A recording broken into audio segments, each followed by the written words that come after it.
ఆంధ్రప్రదేశ్లో రాజకీయం పూర్తిగా రసవత్తకరంగా మారింది. తాజాగా రప రప అనే రాజకీయమే ఇప్పుడు రెచ్చిపోతుంది. అవును, నిన్న ఆంధ్రప్రదేశ్ మాజీ ముఖ్యమంత్రి వైఎస్ఆర్సీపీ పార్టీ అధినేత జగన్మోహన్ రెడ్డి గారు ఎవరో ఒక వ్యక్తి పోస్టర్పై రచ్చ జరుగుతుంది సార్ అంటూ మీడియా రిపోర్టర్ అడిగిన ప్రశ్నలకు తాను అడిగి తెలుసుకున్న విధానం మనం చూసాం. ఈ రప రప అనేది ఎక్కడి నుంచి వచ్చిందో మీకు అందరికీ తెలుసు. ఈ పార్టీకి గంగమ్మ జాతరలో పొటేలు తల నరికినట్లుగా రప రప నరుకుతా అంటూ ఓ వైఎస్ఆర్సీపీ పార్టీకి సంబంధించిన కార్యకర్తనో లేకపోతే అభిమానో లేకపోతే ఇంకేంటో తెలియదు, కానీ ఆయన వైఎస్ జగన్మోహన్ రెడ్డి గారు వచ్చిన పర్యటనలో భాగంగా తాను ఆ ఫ్లెక్సీని ప్లకార్డును పట్టుకొని ప్రదర్శించారు. ఆ ప్రదర్శించిన వ్యక్తిని అరెస్ట్ కూడా చేయడం జరిగింది పోలీసులు.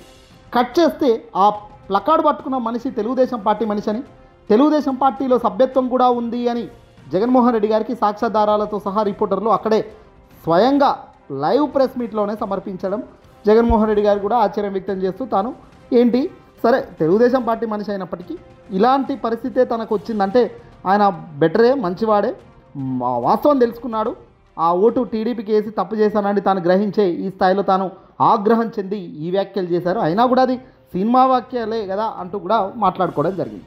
ఇక దీనిపై ఇదేదో చాలా పెద్ద బూత్ అన్నట్టుగా, ఇదేదో పెద్ద దారుణం అన్నట్టుగా చంద్రబాబు నాయుడు గారు కూడా రియాక్ట్ ఇచ్చారు. ఎక్కడికి పోతుంది సమాజం అంటూ ఆయన రెచ్చిపోయారు. సరే, ఇవన్నీ పక్కన పెడితే తాజాగా ఇదే టాపిక్కి సంబంధించి వైఎస్ఆర్సీపీ పార్టీ అధినేత మాజీ ముఖ్యమంత్రిగా ఉన్న జగన్మోహన్ రెడ్డి గారిని ఉద్దేశించి Telugu Desam party senior MLA Buchaiah Chowdary చాలా దారుణమైన తీవ్ర వ్యాఖ్యలు చేశారు. తెలియక చేసిన వాడిది తప్పంటే తెలిసి చేసిన వాడిది ఏమనాలా? వైఎస్ఆర్సీపీ పార్టీ అధినేత జగన్మోహన్ రెడ్డి గారు ఏం తప్పేం మాట్లాడలేదు, ఆయన తప్పు కూడా ఏం చేయలేదు.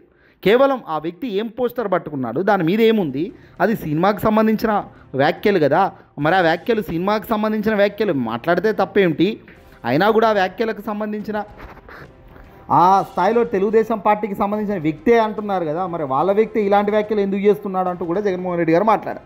దీన్ని తప్పుపడుతూ టీడీపీకి సంబంధించిన సీనియర్ ఎమ్మెల్యేగా ఉన్న ఈ బుచ్చయ్య చౌదరి ఒక అడుగు ముందుకేసి తన అసలు నిజస్వరూపం ఇది అని నిలబెట్టుకునే ప్రయత్నం చేశారు. నీకు జీవించే హక్కు ఉందా జగన్ అంటూ బుచ్చయ్య చౌదరి వ్యాఖ్యలు చేశారు. నీ తల నరకొచ్చు కదా అంటూ జగన్ను ఉద్దేశించి డైరెక్ట్ ప్రెస్ మీట్లో ఈయన రెచ్చిపోయారు. నిజంగా ఇది సమాజమా లేకపోతే సముద్రం లాంటి దరిద్రమా? ఒక ఎమ్మెల్యే, అది కూడా senior most MLA, Telugu Desam party 40 ఏళ్ల చరిత్ర కలిగిన చంద్రబాబు నాయుడు గారితో అనేక సంవత్సరాల క్రితం నుంచి కూడా ఉంటున్న ఈ బుచ్చయ్య చౌదరి నోటి నుంచి వస్తున్న వ్యాఖ్యలు ఈ మాదిరిగా ఉన్నాయి. తల నరకొచ్చు కదా నీ తల అంటున్నాడు డైరెక్ట్గా జగన్మోహన్ రెడ్డి గారు. అసలు నీకు జీవించే హక్కు ఉందా, నీ తల నరకొచ్చు కదా అంటూ జగన్ను ఉద్దేశించి ప్రెస్ మీట్లో రెచ్చిపోతున్నారు ఈయన. ఇటీవల పార్టీ అధినేత ముఖ్యమంత్రి చంద్రబాబు నాయుడు అయితే జగన్ను ఉద్దేశించి ఓ ఇంటర్వ్యూలో మాట్లాడుతూ ఇదే తరహా వ్యాఖ్యలు కూడా చేయడం జరిగింది. జగన్ను భూస్థాపితం చేస్తానంటూ చంద్రబాబు ఊగిపోయారు. ఇప్పుడు ఏకంగా చంద్రబాబు బాటలోనే బుచ్చయ్య చౌదరి కూడా దారుణంగా అంటే దారుణ వ్యాఖ్యలు చేస్తున్నారు. అధికారం మాది, ఏదైనా చెల్లుతుంది, ఏదైనా మాట్లాడవచ్చు, ఎంత దాకైనా మాట్లాడవచ్చు, పక్కవాడు ఏది మాట్లాడినా దగ్గినా తుమ్మినా మాత్రం దాన్ని తప్పు తప్పు తప్పు అని చూపించే సంస్థలు గట్టిగా ఉన్నాయి కాబట్టి అవి 1కి 100 సార్లు చూపించి 100కు 1000 డిబేట్లు పెట్టి అదే నిజం అనేటట్టుగా ప్రజల్లోకి పంపించగల శక్తి సామర్థ్యం కూటమికి ఉందన్న బలు. ప్రజాస్వామ్యానికి విఘాతం కలిగిస్తూ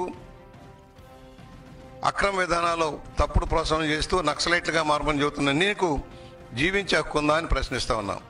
నీలాంటి వాళ్ళు సంఘ విద్రోహ శక్తులుగా మారుతున్నారు. ప్రజాస్వామ్యవాదులకి భంగం కలిగించే విధానంలో నువ్వు వెళ్తున్నావు.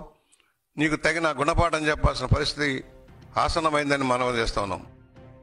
నేను అంటున్నా, నీ తల నరకొచ్చు కదా. ప్రజాస్వామ్యానికి విఘాతం కలిగిస్తూ అక్రమ విధానాలు తప్పుడు ప్రోత్సాహం చేస్తూ నక్సలైట్లుగా మారమని చెబుతున్న నీకు జీవించే హక్కు ఉందా అని ప్రశ్నిస్తూ ఉన్నాం. నీలాంటి వాళ్ళు సంఘ విద్రోహ శక్తులుగా మారుతున్నారు. ప్రజాస్వామ్యవాదులకి భంగం కలిగించే విధానంలో నువ్వు వెళ్తున్నావు. నీకు తగిన గుణపాఠం చెప్పాల్సిన పరిస్థితి ఆసన్నమైందని మనవి చేస్తూ ఉన్నాం. కాకపోతే ఇది మరొకటి అవుతుందా? నిన్నేమనాలి? గంగమ్మ జాతరలో పొటేళ్ళు తలలు నరికినట్లు నరుకుతామంటే దానిలో తప్పేముందని అంటున్నావు. నేను అంటున్నా నీ తల నరకొచ్చుగా అంటూ ఇదిగో బుచ్చయ్య చౌదరి ఈ వ్యాఖ్యలు చేశారు. అసలు గంగమ్మ జాతరలో పొట్టేలు తలలు నరికినట్టు నరుకుతామని ఎవడన్నాడు? తెలుగుదేశం పార్టీలో మెంబర్షిప్ ఉన్న ఒక దరిద్రుడు ఆయన వైఎస్ఆర్సీపీ పార్టీలోకి అడుగుపెట్టి ఆ జెండాను మోస్తూ ఆ కార్యకర్తగా బిల్డప్ ఇస్తూ చేసిన ఒక ప్లకార్డ్ మరి ఈ ప్లకార్డ్ వాంటెడ్గా తెలుగుదేశం పార్టీ ఒక ప్లాన్డ్గా చేయించిందా? లేదు. ఆ వ్యక్తి ఎందుకు ఆ ప్లకార్డ్ ఆ విధంగా చేసుకుండు? వేల మంది వచ్చే సంఖ్యలో ఎవడో ఒక పోస్టర్ మీద పట్టుకున్న ఒక అక్షరం, దాన్ని జగన్మోహన్ రెడ్డి గారికి ఏం సంబంధం ఉంటుంది? జగన్మోహన్ రెడ్డి గారికి తెలియకే ప్రెస్ మీట్లో అడిగారు ఏం పట్టుకున్నారు, అసలు ఏంటి కథ అంటే రిపోర్టర్లు చెప్పారు. ఒక సినిమాకు సంబంధించిన 4 ముక్కల డైలాగు పోస్టర్గా చిత్రీకరించి అక్కడ మీ బొమ్మ వేసి ఆయన నిలబెట్టాడు. పట్టుకున్న వ్యక్తి, నిలబడ్డ వ్యక్తి కూడా మీ వ్యక్తి కాదు సార్, తెలుగుదేశం పార్టీలో ఆల్రెడీ మెంబర్గా ఉన్న వ్యక్తి వాడు అని కూడా వాళ్ళు చెప్పడం జరిగింది.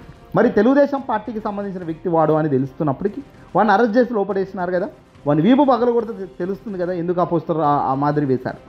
ఇక జగన్మోహన్ రెడ్డి గారు ఆ వ్యక్తినో, ఉదాహరణకు ఆ వ్యక్తి యొక్క పోస్టర్నో ఉద్దేశించి తానేం మద్దతు ఇచ్చినట్టుగా తానేం మాట్లాడలేదు. కానీ ఆ పోస్టర్లో ఉన్న ఒక సినిమా డైలాగ్ కూడా మేము మాట్లాడొద్దా, గడ్డం ఇటన్నా తప్పే, గడ్డం ఇటన్నా తప్పేనా అంటూ కూడా జగన్మోహన్ రెడ్డి గారు చాలా న్యాచురల్గా మాట్లాడారు.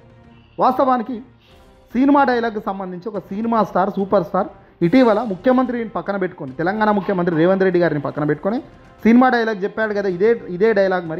మరి అప్పుడు అక్కడ ఎందుకు తప్పు కాలేదు ఆ డైలాగ్? గంగమ్మ జాతరలో పొటేలు తలలు నరికినట్లుగా రపా నరుకుతా అన్న డైలాగ్ చెప్పడం రాంగ్ అయితే సినిమాలో చూపించడం ఎంతవరకు ధర్మం? సినిమా అన్నది ప్రతి ఒక్కరి మీద చూపించే ప్రభావం ఖచ్చితంగా ఉంటుందన్నది సత్యం. అందులో వైఎస్ఆర్సీపీ పార్టీ అభిమానులు కావచ్చు, తెలుగుదేశం పార్టీ అభిమానులు కావచ్చు, ఇంకే పార్టీ వాడైనా సినిమా పోస్టర్లను వాడకం, సినిమా పోస్టర్లను ఉద్దేశించి కథలుగా ఒక కొటేషన్లను పట్టుకొని ప్లకార్డులు చేయడం అనేది సర్వసాధారణం. రాజకీయ నాయకులు గత సభలో గడిచిన ఎన్నికల ప్రచారంలో తగ్గేదే లేదు అని అందరూ వాడారు. తగ్గేదే లేదు అన్న పదం వచ్చింది కూడా ఆ సినిమాలో నుంచే కదా. ఎవడికి తగ్గవు, ఎందుకు తగ్గవు, ఇవన్నీ కూడా చర్చించుకుంటూ పోతే సమస్యే కదా. సినిమా డైలాగ్ ఎవడో ఒక కార్యకర్తగా భావించిన వాడు పట్టుకొని నిలబడితే వాడి మీద కేసు వేసాను, అరెస్ట్ చేశారు. కట్ చేస్తే వాడు మీ పార్టీకి సంబంధించిన మెంబర్షిప్ తీసుకున్న వ్యక్తే కానీ ఉంది. మరి మీ పార్టీ నుంచి ఇతర పార్టీ జెండా దగ్గరికి పోయి ఇతర పార్టీ ప్లకార్డ్ పట్టుకుంటున్నాడు అంటే దారుణం ఏంటంటే మీ పార్టీ కుప్పగోలింది అనేది కదా అని జగన్ తన చెప్పుకొచ్చారు. కానీ జగన్మోహన్ రెడ్డి గారికి స్పష్టంగా చెప్పే నైపుణ్యంలో కాస్త తెలివి తక్కువే ఉంటుంది కాబట్టి కాస్త ఆయన కట్ కానీ జగన్మోహన్ రెడ్డి గారు వివరించే కార్యక్రమంలో కాస్త అటు ఇటుగా అవచ్చేమో కానీ తన సారాంశం మాత్రం అదే. దీన్ని పట్టుకొని తాజాగా మరి నీ తల నరకొచ్చు కదా అని డైరెక్ట్గా అంటున్నాం. మరి బుచ్చయ్య చౌదరి గారిది తప్పు కదా? ముఖ్యమంత్రి చంద్రబాబు హోదాలో ఉండి ఒక వ్యక్తిని భూస్థాపితం చేయడం అనడం ఎంతవరకు సమంజసం, ఎంతవరకు కరెక్ట్ అన్నది కూడా ఆలోచించండి. అంటే ఏదైనా అధికారం అన్నది కొద్ది రోజులే, ఈ అధికారం పోయిన రోజు మాత్రం అందరి బతుకులు తగ్గేదేలే అన్నట్టే ఉంటుంది, అందరి జీవితాలు అలాగే ఉంటుంది. కానీ అధికారం ఉన్నప్పుడు మాత్రమే దానికి కిక్కు వేరేగా ఉంటుంది. ఏదేమైనప్పటికీ కూడా ప్రస్తుతం ఆ కిక్కులో ఉన్న మీకు అర్థం కాదు, ఆ కిక్కు పోయాక అర్థం చేసుకుందామని ఆ సమయం రాదు. ఈ వీడియోని అసలు లైక్ కొట్టి తప్పక షేర్ చేయండి.